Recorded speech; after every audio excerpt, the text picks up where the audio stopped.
Ladies and gentlemen, Mr. Cropper here, coming at you with quotes from the Fountainhead. This is an original copy, if you will. I've read it a couple of times. I've got notes from a couple of different trips through it. And I'm going to be reading a few of the favorite ones to you. Some of these might spoil the plot, so if you're not familiar with the plot, just warning you, some of these might spoil the plot. I hope you don't mind that we have a bit of classical going in the background. Here's the inside cover of one of them. Notes continuing here, and even into here, notes still. But no room on the back for notes because of the advertisements. And this one, notes start in the back and goes clear down to the bottom, and we have to recontinue in the front and don't quite get. Those are almost all my notes. I think that every single one of those underlinings and notes is mine. I don't know of anyone else who's touched the book. But anyways, let's dive in. I put this video up a long time ago. It was like my 20th video on my old Cropper B channel. And I ended up taking it down because I had made 19 videos or whatever, and I had like 3 subscribers or 8 subscribers or something. And my videos were the only ones with intellectual content that I could find, which is the reason I put them on there, because I couldn't find any intellectual content at all. I found this little 7-minute speech by Daniel Dennett that excited me. So anyways, I put a bunch of stuff on there. Pretty soon I was just reading poems and quotes from books, anything I could think of with some intellectual content. And I was reading the Fountainhead quotes, and I got bored while I was doing the video, and I went ahead and posted it, but I eventually took it down because people kept saying, "You really seem unenthusiastic. You seem really depressed in this video." So it's true. I wasn't depressed, but unenthusiastic. I was bored with it. I was like, this is tedious. I'm reading these stuff to this camera. All I'm going to get is people who come on my page and say, whatever, going to sleep watching my videos. That's all I'm going to get out of it.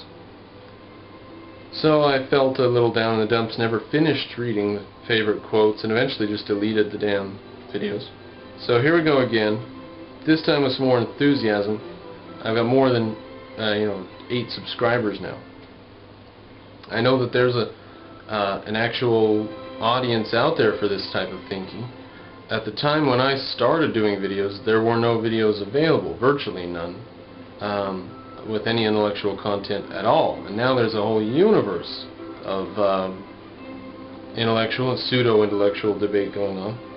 Okay, we're going to open with a quote from page 346. Then we'll go back to 135 and go forward chronologically. But this, I want you to get this quote. This is a very good one. Reason can be fought with reason. How are you going to fight the unreasonable? It's just out of the middle of a paragraph. It's a very good point. If someone comes to you and gives you a rational reason why something is such and such, and they're wrong, then all you have to do is refute them. But what if they come to you and say, reason is out the window, I don't care about reason, don't care about rationality? How are you going to fight them? How do you fight them? And it turns out with a gun. I mean, that's the answer. Anyways, here we are, page 135. Howard Rourke stood on the cliff. It doesn't say Howard Rourke, but I just insert Howard. Rourke stood on the cliff by the structure and looked at the countryside, at the long gray ribbon of the road twisting past along the shore. An open car drove by, fleeing into the country. The car was overfilled with people bound for a picnic. There was a jumble of bright sweaters and scarves fluttering in the wind, a jumble of voices shrieking without purpose over the roar of the motor, girl in the back yanking savagely at the strings of a ukulele. These people were enjoying a day of their existence. They were shrieking to the sky their release from the work and the burden of the days behind them. They had worked and carried the burden in order to reach a goal, and this was the goal. He looked at the car as it streaked past. He thought that there was a difference, some important difference, between the consciousness of this day in him and in them. He thought that he should try to grasp it, but he forgot. He was looking at a truck, panting up the hill, loaded with a glittering mound of cut granite. The truck was coming to the construction site where he was standing. I like that one. It speaks for itself, I guess. It's the day-to-day mentality of altruism, of altruists. Escapism.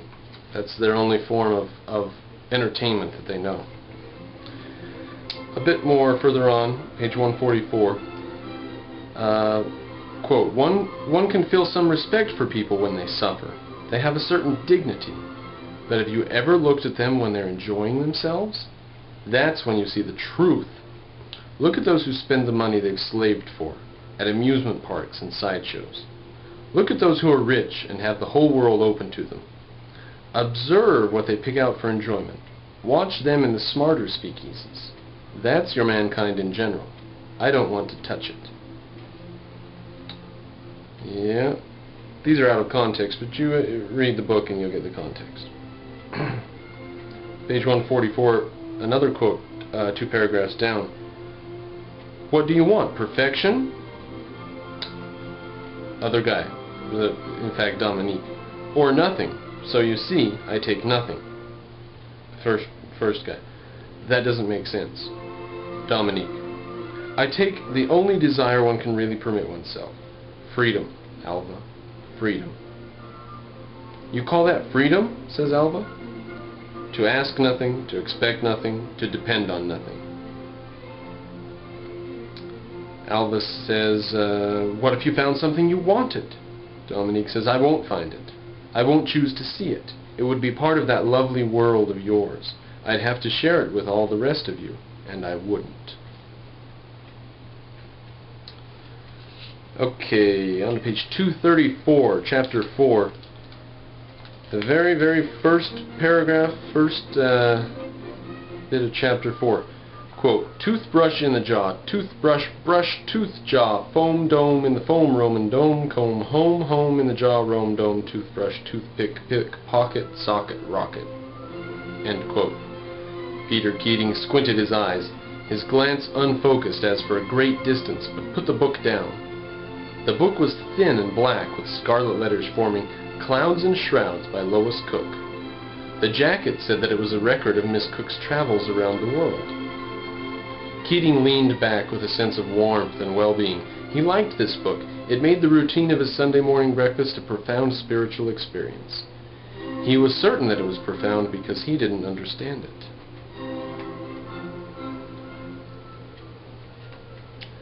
So, those of you who read crap like James Joyce, that's the reason that stuff persists is this sort of attitude. I don't know it. I don't get it. I don't see what's in it. Why does Picasso persist? And Kandinsky and Manet, why are they continuously looked at as great artists? Because people say, I don't get it. But someone says it's great, so it must be great.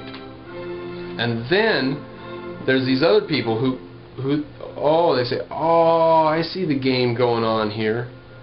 Okay, it's nonsense. Picasso's nonsense, but if I give some reason why I think blah, blah, blah, blah, Picasso's profound, nobody can criticize that. Oh, I get it. Then I look smart because I look like I understand Picasso, even though I don't. They don't say this consciously. They say it subconsciously, and they become the next artist or art critic or pretentious idiot who goes to the museum and says that he likes this or that stupid piece of trash painting.